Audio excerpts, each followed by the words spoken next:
Shabbat Shalom. A boy looks out his window and he sees a bird in a bird nest. And he watched the bird every day go back and forth, building the nest bigger, doing something, he doesn't really understand what, but being really busy in the nest, bringing things into the nest. And eventually one day he goes out and he looks, and there are these beautiful eggs sitting in the nest. He runs back in to tell his parents. He says, I saw these amazing eggs inside this beautiful nest from this bird. He goes out every day and he looks at them and he just loves seeing how gorgeous they are. The beauty of nature. And one day he goes out and the eggs are all broken. And he comes in crying to his father. He says, I don't know what happened. These beautiful eggs that were in that beautiful nest that bird worked so hard to make, they all broke last night. Why would someone do that? His father, of course, says, they were broken because they were the gateway to new life. The baby birds hatched out of the beautiful eggs, and they have flown off to start a whole new family. It's a beautiful thing that the eggs are broken. This week in the Torah portion we'll read in a few moments, not the exact words that Kenner's going to read, but just before them actually, we're given some words that you may be a little familiar with and some that you may not.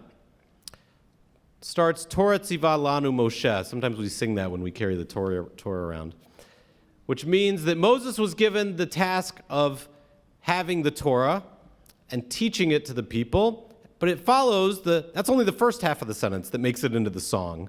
The second half is, Morasha Kehilat Yaakov, that it should be an inheritance for the congregation of Jacob. That what Moses was giving was something that future generations would inherit.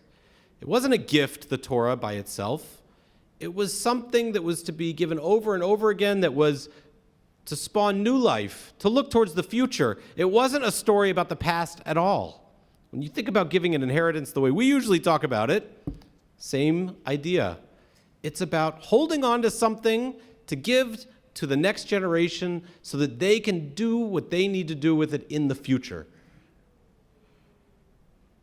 Our congregations are exactly the same, but we don't often look at them that way. They are not a gift to you, to us as members, even though we make it really confusing in America because we ask you to pay something. And in America, when you pay for something, you should receive something. When you go to the store and buy something, you should get something nice and shiny. And so we ask you to give us money, and you, rightfully so, think, well, now what do I get that's nice and shiny? You should get a reward. For this reason, some say that the Israeli system is easier. Just tax everybody across the board. They won't even notice, and then you build a synagogue in every community. Nobody's paying out of their pocket, so they think. They just have synagogues in their community. But no surprise, I prefer our system because I think buy-in is good. And here's why. You invest your time, you invest your money in our congregation, and you're adding to the inheritance that we will be able to give to the next generation. What we do now is build the nest, create the family, find a way to make this a ripe environment for the Judaism that we find most inspiring and that we pray will be the Judaism that helps future generations thrive. It's not about us, it's about the future.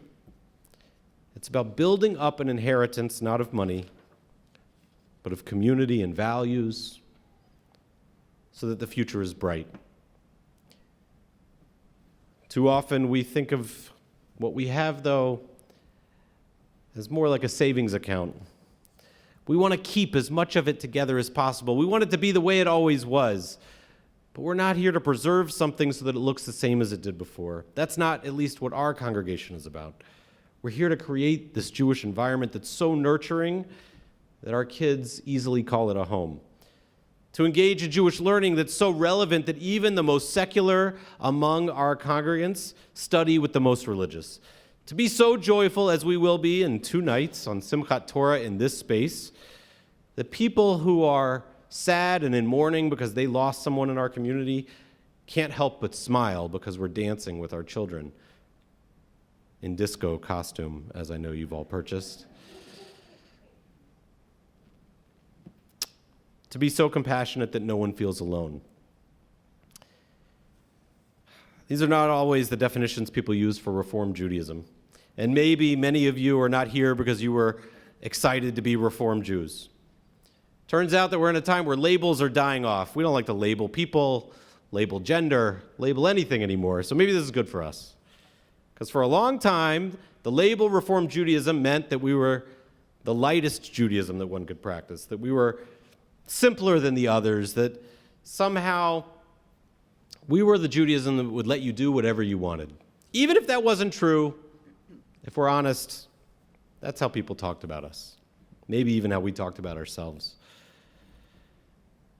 But I'll tell you, as I know active members of our congregation would do the same, they would never describe this congregation that way, as the simple, the lightest, the easiest. Our Judaism is not easy Judaism. We may be flexible with some rules, but our members know we are serious about learning, about prayer, about social action. The countless hours that people pour into our religious school, if you've ever been here on a Sunday morning and you're all invited, the dozens of people who make it happen and work throughout the week to make those Sunday mornings fun and vibrant, our interfaith dialogues, our holiday services, mitzvah days. I imagine that the volunteers would be counted in the hundreds and the hours would be in the thousands. It is not easy to do what we do.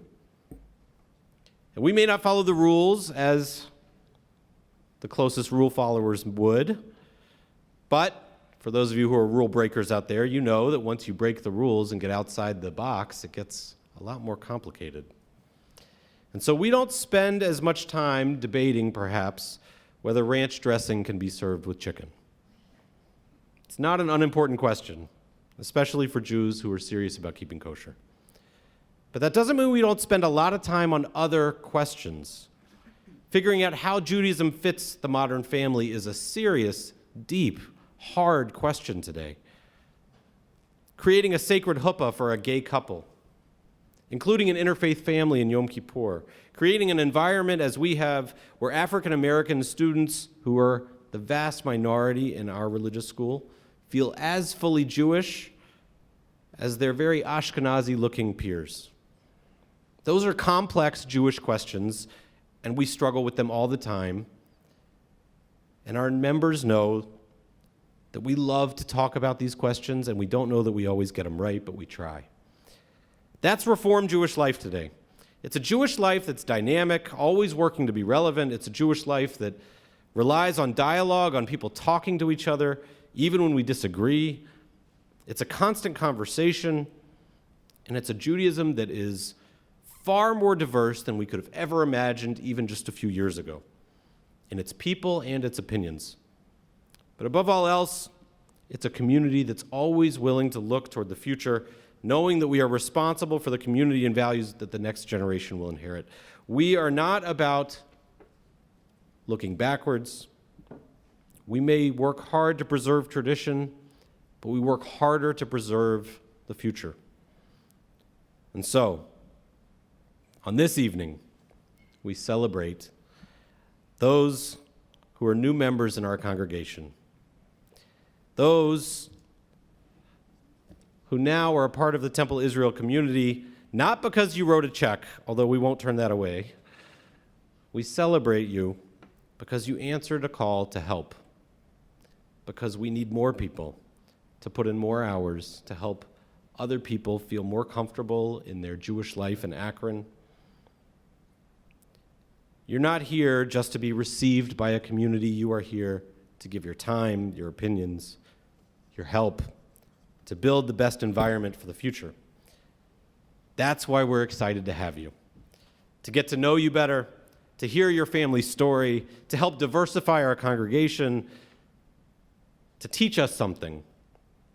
You are not here to get a gift, you are here to give one. And so we're grateful that you answered the call to help, to pitch in, and we know we are better for it. And so with that in mind, we invite you to join us on the bima if you've joined our congregation in this last year, to please join us as we all rise and take our Torah out of the ark, and you will help lead us around the congregation as we begin our Torah service. Yeah, you got to actually come forward. I know.